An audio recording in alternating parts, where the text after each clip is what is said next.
In October 2020, South Korea was shaken by the heartbreaking death of a 16-month-old girl named Jong-in. Once affectionately called Peach for her soft, chubby cheeks and sweet smile, Jong-in's life was cut tragically short by the very people who were meant to protect her adoptive parents. This is the haunting story of Jong-in's final months, filled with unimaginable suffering, the nationwide outrage that followed, and the legal reforms spurred by her death. Jong-in was a healthy, happy baby who was adopted into a new family with the promise of love and security. However, only 200 days after her adoption, Jong-in was brought to the hospital with severe injuries. Medical staff were horrified. Her tiny body showed clear signs of prolonged abuse, fractures, internal bleeding, and signs of previous trauma. Her short life, filled with pain and neglect, shocked the nation and left people demanding justice. Jong-in's tragic end not only revealed the horrifying abuse she endured, but also exposed the critical failures in South Korea's child protection system. When Jong-in was admitted to the hospital on October 13, 2020, doctors were immediately alarmed. X-rays revealed broken bones, both recent and old, and signs of repeated trauma. Her abdomen showed severe internal bleeding and torn organs, injuries that could only have resulted from extreme force. Dr. Nam Gung-in, a specialist who examined Jong-in's CT scan, explained there was bleeding and inflammation, and her abdomen was beginning to decay. If they had brought her in sooner, she could have survived.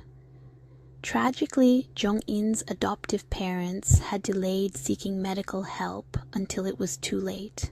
As investigators pieced together the events leading up to Jong-in's death, chilling details emerged. Neighbors reported hearing loud thuds, as if heavy equipment was being slammed repeatedly. Despite these noises and the visible signs of injury, the adoptive father claimed it was all a misunderstanding, insisting her injuries were accidental. But medical experts and child protection advocates saw through the deception. Jong-in's fractured ribs and bruised abdomen indicated prolonged, severe abuse. Professor Lee Ho, a forensic expert, described the forearm fractures as likely defensive injuries, suggesting that Jong-in had tried to shield herself from repeated blows. Her body told the story of a child who had endured months of unimaginable suffering. The autopsy confirmed what many feared. Jong-in had died from blunt force trauma that severed her pancreas. The trauma was consistent with violent, intentional abuse. The adoptive mother, Miss Jang, was subsequently arrested and charged with child abuse, resulting in death. However, many argued that the severity of her actions warranted a murder charge. Attorney Kim Young-ju explained that if intent to harm or knowledge of likely death is proven, the charge could escalate to murder. If they only intended to hit and the child died, it's child abuse resulting in death. But if they knew or acted with intent, that's murder. Despite the overwhelming evidence, the parents were only charged with child abuse, sparking further public outrage. Jong-in's death triggered nationwide protests. The public demanded harsher penalties and called for stronger protections for abused children. Heartbroken citizens held candlelight vigils and raised banners reading, "Sorry, Jong-in," expressing sorrow and frustration over the failures that led to her death. Her foster mother expressed the sentiment felt by many. Both the adoptive mother and father deserve a harsh sentence.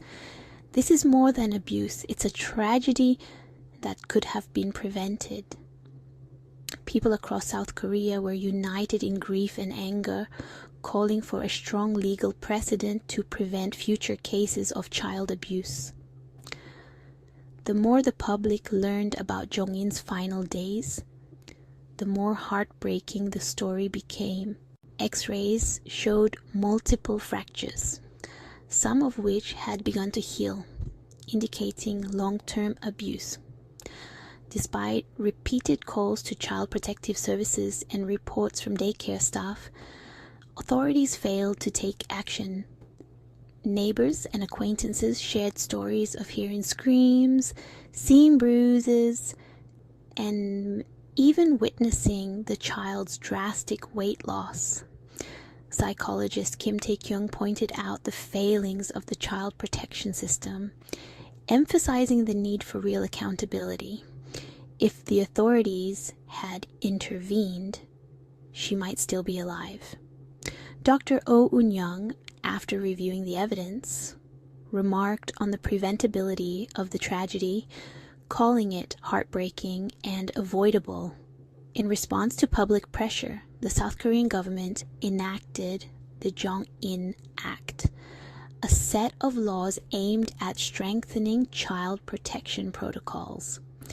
The reforms include stricter penalties for child abuse, faster responses to abuse reports, and a higher standard of oversight in cases of suspected child maltreatment.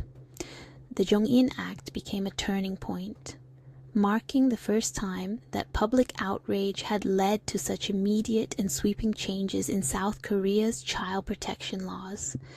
Jong-in's story became more than just a case. It became a catalyst for change and a symbol of the country's promise to protect its most vulnerable. Jong-in's story is a painful reminder of the need for vigilance, compassion, and accountability.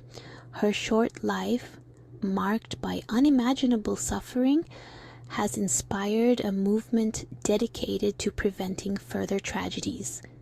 Though we can't change what happened to her, we can honor her memory by ensuring no other child suffers the same fate.